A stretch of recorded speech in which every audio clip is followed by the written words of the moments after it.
Oh my gosh. If you are a Pokemon fan, let me preface this by saying you need to watch this episode. Like, now. Did you watch it? Okay, great. Let's start. So Liko and Roy find themselves in Dot's room. They're trying to convince her that Pikachu was flying, and that sparks their curiosity as to how the captain got his captain status.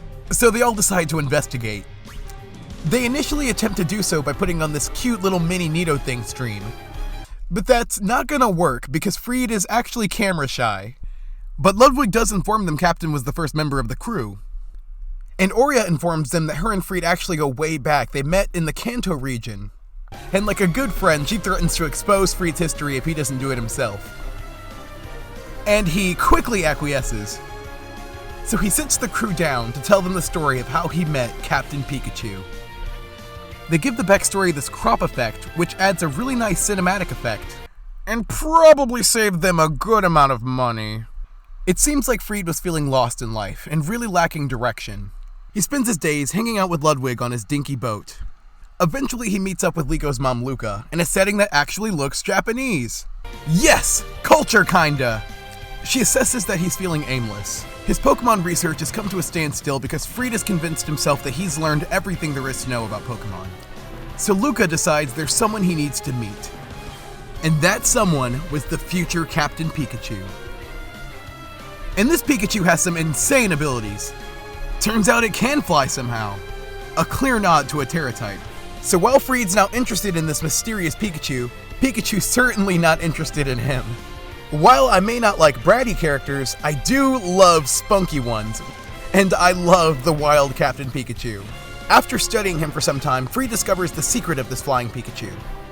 It uses an incredibly powerful Volt Tackle and hops up the currents. And once airbound, it rapidly flaps its tail to hover. This is really clever and something I did not pick up on. Discovering there is so much more to learn about Pokemon, Cap was successful in Luca's mission. Baby Liko!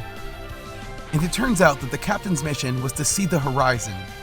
It's really beautiful, and also I'm sure the dubbers are really patting themselves on the back for their series title. But yes, it's stunning, and now Friede wants to reach for new horizons as well. Encouraged and enamored with Pikachu, their team starts here. So he asks Aurea to convert their humble boat into the brave money. I mean the brave Asagi. And it's here Friede crowns Pikachu Captain Pikachu. And to cap it all off, we even get Doki Miki Diary as an insert song. I am a sucker for insert songs. Later, Liko discusses with the group how it was her mom Luca that sort of really brought them all together, and how she should thank her for it. Because of this crew's meeting, they're all able to aim for new heights. And with that, the sun rises on Galar. Wow, where to start?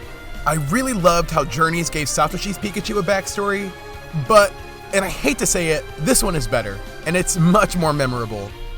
And I love how Horizons is flexing that Pokemon can handle a plot and a story and do it really well when they try. Not to mention the art, just beautiful, and I would not be surprised if we're going to be in for another hiatus because of it. And lastly, Pikachu's determination to defy the odds even encouraged me.